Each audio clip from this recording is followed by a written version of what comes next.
This is Matt's class, and today we'll be talking about 5 tips for student teachers.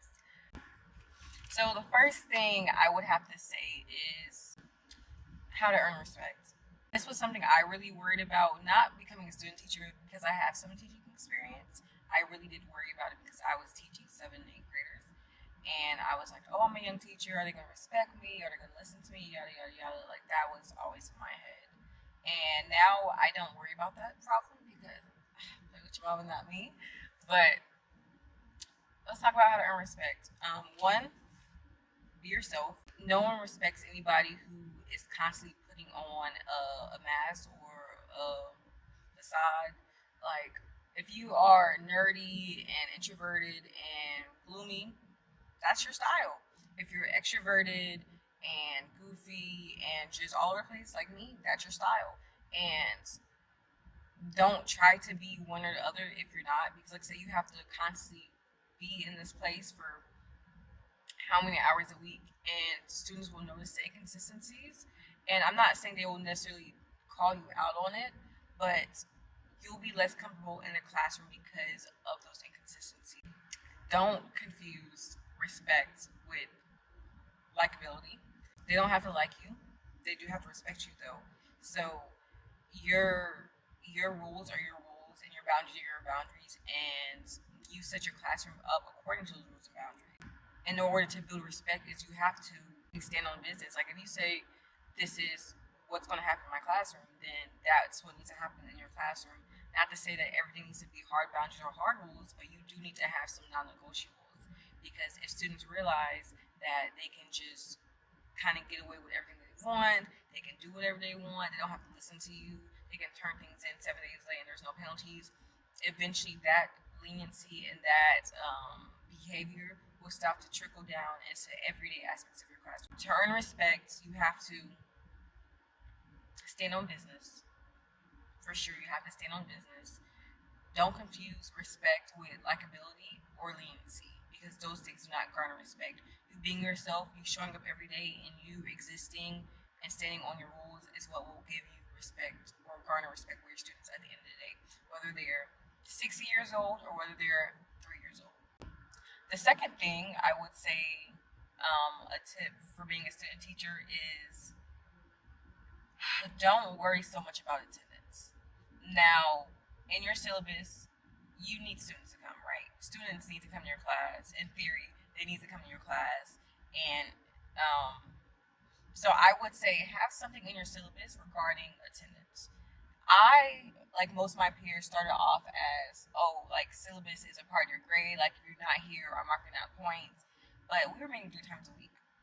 And trying to keep track of everybody 3 times a week became a very impossible task for me, because I was just worried about what we were doing the next day. I wasn't worried about who came and who didn't come.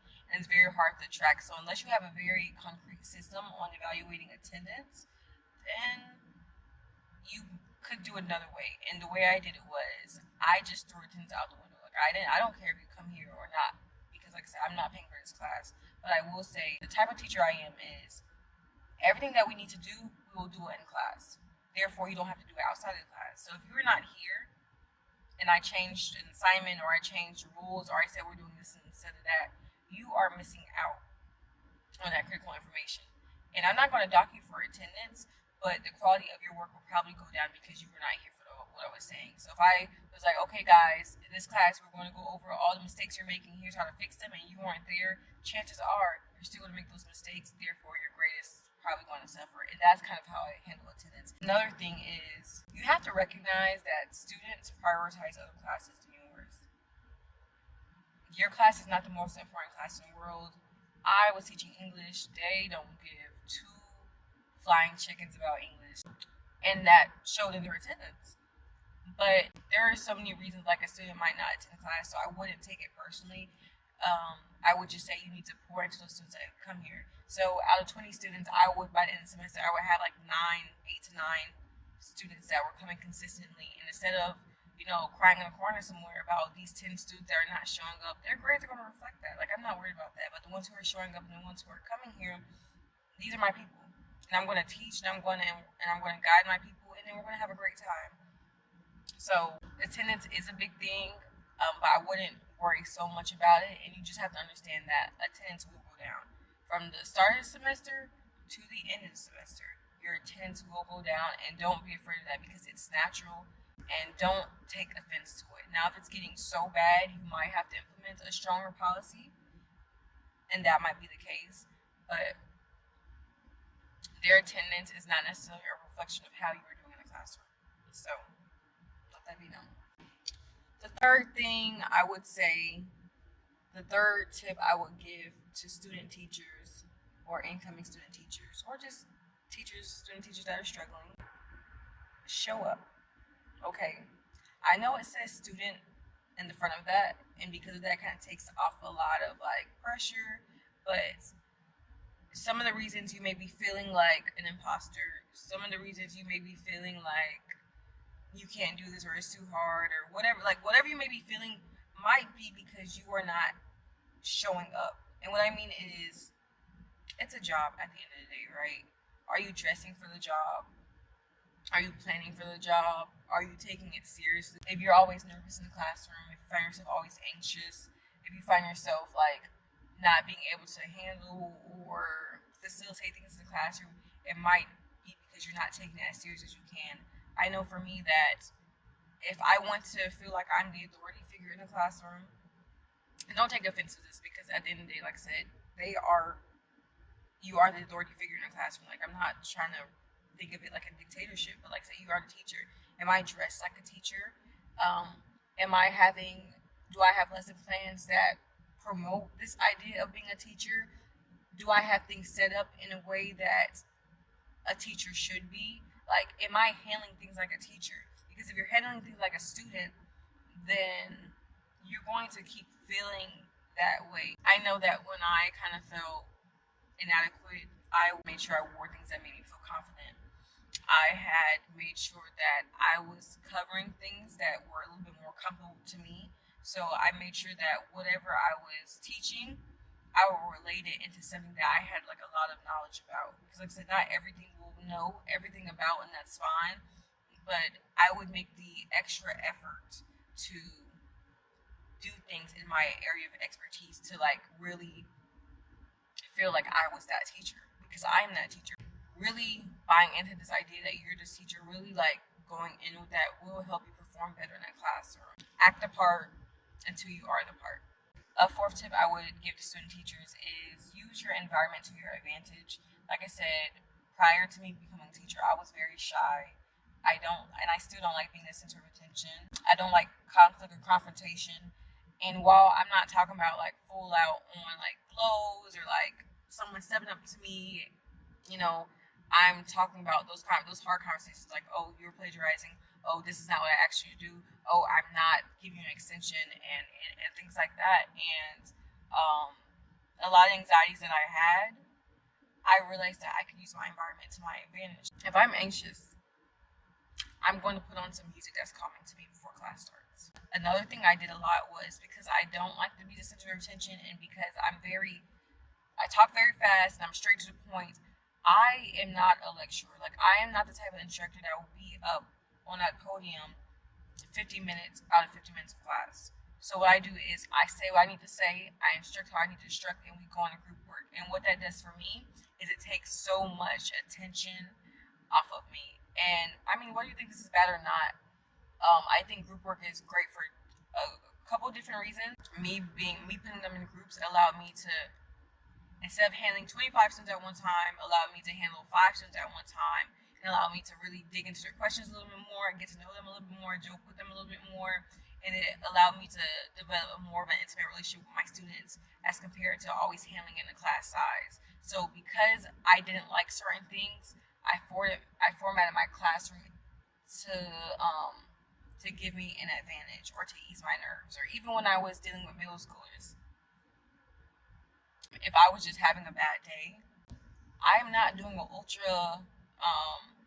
I'm not doing like an ultra exhaustive activity. And what I mean by that is like I'm not going out of my way to like, oh guys, we're trying this new game review and I need all y'all to listen and I'm all hands on. I'm all like, if I'm not filling up the bar, we're not doing something like that day. I might do like a quieter assignment. I might do like a shorter assignment. I might do a less hands off assignment. But if I'm going to be here for 40 hours a day, I'm human too, and you're going to have to manage your emotions sometimes. And these are ways that you can manage your emotions, whether it's through music, whether it's through assignments, whether it's through format of work you're giving to your students. These are some ways that you can like kind of facilitate that in a way that makes it better for you and makes your emotion a little bit more regulated for those harder days, right? Because I have bad days, they have bad days, and I don't want my bad days or my bad like mindset or emotions to spill over into my teaching. The last thing I would say for tips for student teachers is you don't have to know everything. Oh, there is this white cat looking at me and she scared me. You don't have to know everything. You're probably also learning more things about the major in general. I think people feel like because they're a teacher, they have to put on this facade of knowing everything, and that really just be honest. Like, if you don't know something, look it up. I have no shame. If say I have a question for me, I'd be like, you know what? I really don't know. Let me look this up for you and let me get back to you. I have made mistakes and I have been upfront about my mistakes with my students, and they have not torn me down for it. They have not felt like I was stupid. They did not feel like I was any less smart than I am or less qualified. When I say you don't know everything, it doesn't even mean purely just content. You might not know everything about. I've had great lesson plans that fell short, and it wasn't because it wasn't a great lesson plan, but it was because I did the lesson plan and then everybody was confused. And then I had to be honest, like, okay, there's a disconnection here, and now I have to ask my students what the disconnection is. So I'd be like, hey guys, on a scale of 1 to 10, 10 being I got this, I can get an A plus, and 1 being I don't know what the heck you were talking about. Where do we fall on that scale? And most, when I do this, fall on a scale from 4 to 6, and I have to be like, okay, where did I miss the mark? What can I do better? And I have to take this information because I don't know everything. I don't know how everything is being received, and I then switch it up and try again in the next class. Embrace being a learner in that situation. Embrace falling short of what you thought was going to happen. And I think that would make the teaching journey a lot easier. So those were my tips for student teachers, whether you're incoming, whether you're here, struggling, doing great, whatever. I hope these tips help you. Let me know in the comments if they helped you. Let me know, drop some tips that I did not mention if you think they'll be helpful to other people.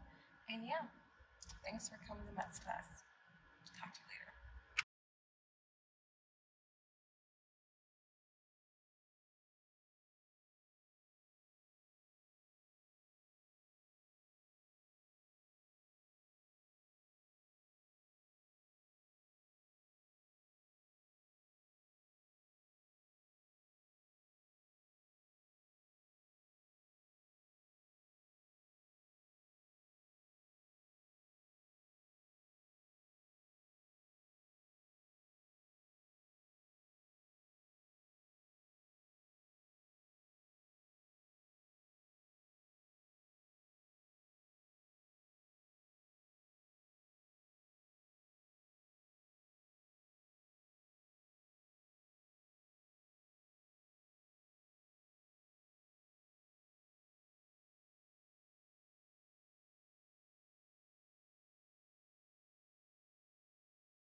And there's no shame in that.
Would make sure I had